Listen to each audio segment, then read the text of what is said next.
Srila Jiva Goswami, Vishwanath Chakravarti Thakur, Sanatan Goswami, Sridhar Swami, they're giving so many beautiful commentaries to explain what's happening.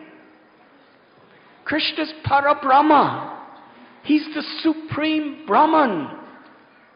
The Brahma Jyoti, which is his energy, is all pervading within and without everything. Nothing is outside of Brahman. So how could she tie Krishna with a rope outside of him? Everything was within.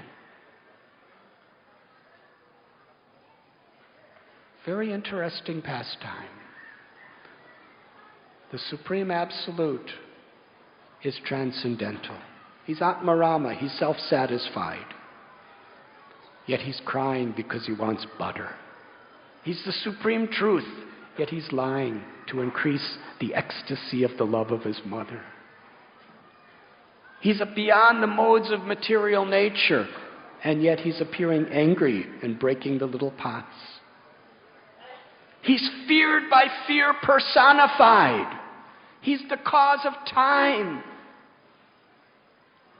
He's Satchidananda. Even Yamaraj and Kalarupa is afraid of Krishna. But Krishna is showing fear. Why? Just to show the power of love.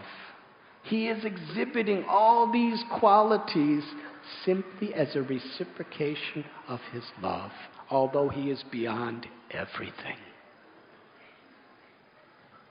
But when he's captured by the intimacy of the love of his devotee, Bhaktavatsala, he's not just pretending. He's actually experiencing dependency on the love of his devotees.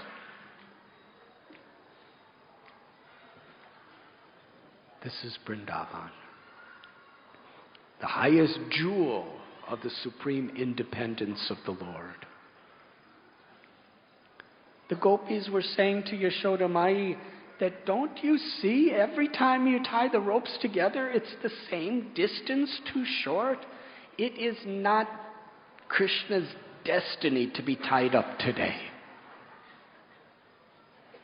And Yashoda Mai was so determined to protect Krishna. She said, I am not going to give up.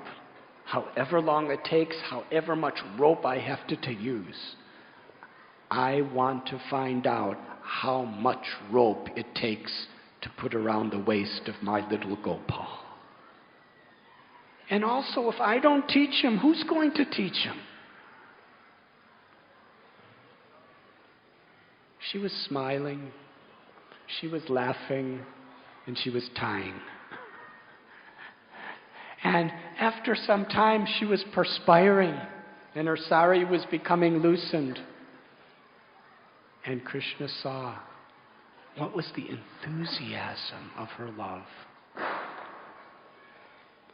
He allowed himself to be tied up. The width of the two fingers represent what it is required to bind Krishna with our love. One is our enthusiasm and perseverance to serve, even in the face of all obstacles.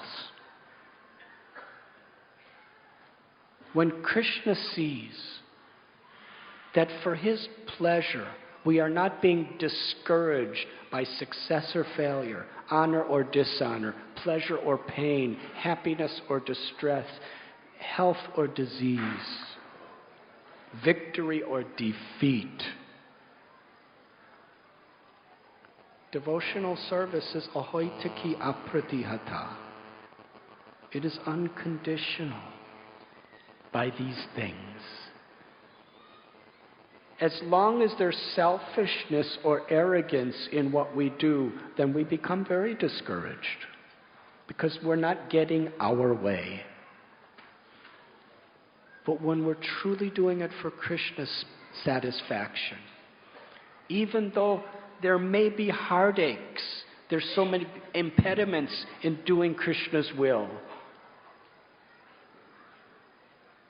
our enthusiasm to persevere for Krishna's pleasure with the right intention of the heart will never wane. This is the first principle. Whether we are tasting sweet nectar when we're chanting the holy names, or whether we don't taste anything, or even it kind of tastes bitter. I'd rather be doing so many other things. It doesn't matter so much that, but for Krishna's pleasure, I will go on chanting. I will do my japa. I will do my meditation on Krishna's names because it's for Krishna's pleasure. And whether I feel or don't feel, whether it's hot or cold, I will carry on with my seva. Hanumanji, he was unconditional. Whether he was in the embrace of Ram, feeling the tears of Ram's love bathing him, or whether he was face to face with Ravana, with his tail on fire, tied with ropes.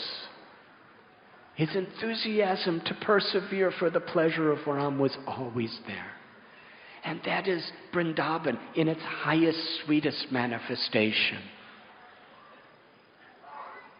Sambhog, when the Gopas and the Gopis, the Brijabasis, were meeting Krishna, their hearts were flowing with the ecstasy of love to serve Krishna and was manifesting through everything they said, everything they thought, and everything they did. And when Krishna departed for Mathura and Dwarka, it was not an impediment.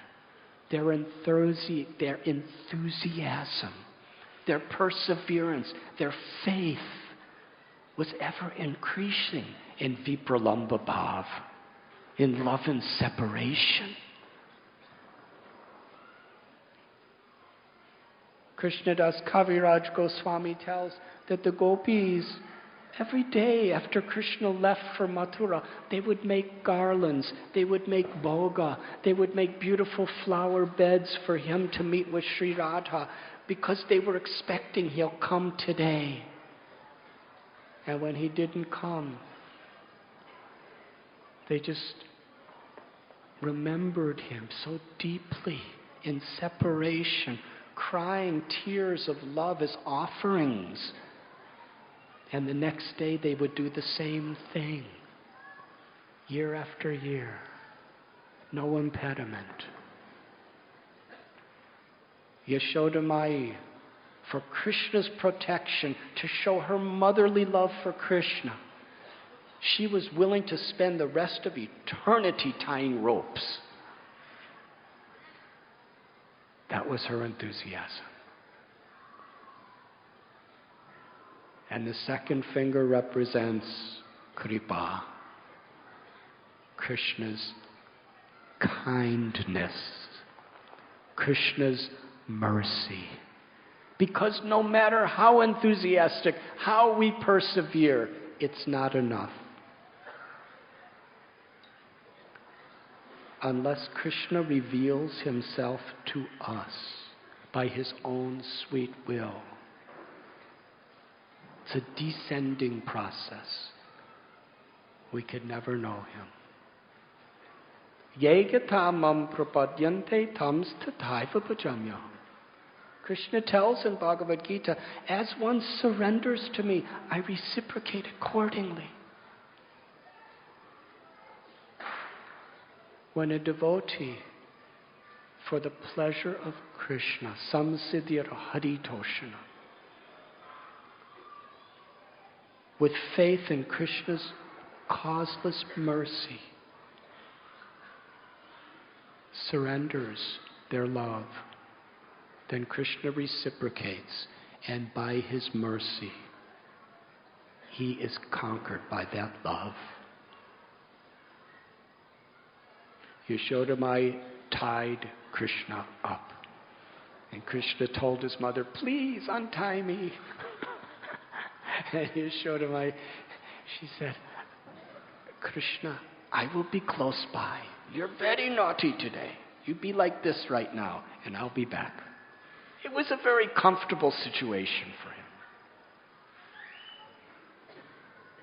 And when Yashodamai left, she brought a few of Krishna's little friends just to be with him, to keep him company, so he would be happy.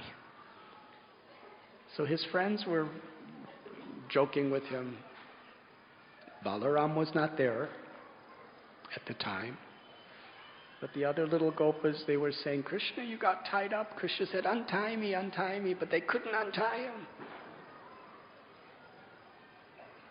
Actually, Krishna didn't want to be untied, because that rope was the rope of Yashoda's love. He was so happy. Even some gopas were saying, can we untie you? He said, no. He was feeling so sheltered and in the love of his devotee.